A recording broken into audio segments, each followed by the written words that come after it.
मुकुंदनगर भागात बाबा खान यांना ओळखत नसलेला व्यक्ती सापडणं किमान मुकुंदनगरमध्ये तरी शक्य नाही। दगडी चाळ आणि संजोगनगरमध्ये नागरिकांनी त्यांच्या सामाजिक कार्याची दखल घेत नुकताच त्यांचा भव्य आणि जंगी सत्कार केलाय।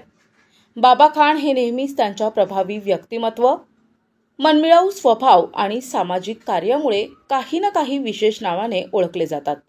डॅशिंग बाबा खान म्हणून ते पंचक्रोशीत सर्वश्रुत तर आहेतच, याशिवाय लोकाभिमुख तथा सामाजिक कामाचा उरक पाहता त्यांना मुकुंदनगरचे नितीन गडकरी म्हणून देखील ओळखलं जातं। नुकताच दगडी चाळ आणि संजोगनगरमध्ये नागरिकांनी त्यांच्या सामाजिक कार्याची दखल घेत त्यांचा भव्य आणि जंगी सत्कार केलाय। या सत्कार सोहळ्यादरम्यान बाबा खान यांच्या चाहत्यांनी परिसर अक्षरशः दणाणून सोडला।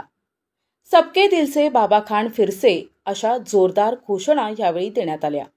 शहरात त्यांच्या समर्थकांनी जागोजागी फ्लेक्स लावत त्यांना नागरिकांच्या वतीनं शुभेच्छा दिल्यात। बाबा खान यांचा नुकताच झालेला हा भव्य सत्कार पाहता यंदाच्या मनपा निवडणुकीच्या पार्श्वभूमीवर विरोधकांच्या मनात धडकी भरल्याचं दिसून येतंय। आगामी मनपा निवडणुकीत बाबा खान किती मताधिक्यानं निवडून येतात याची उत्सुकता आता सर्वांनाच लागून राहिली आहे। Saddam Shaikh, NTV news Marathi, Ahilyanagar.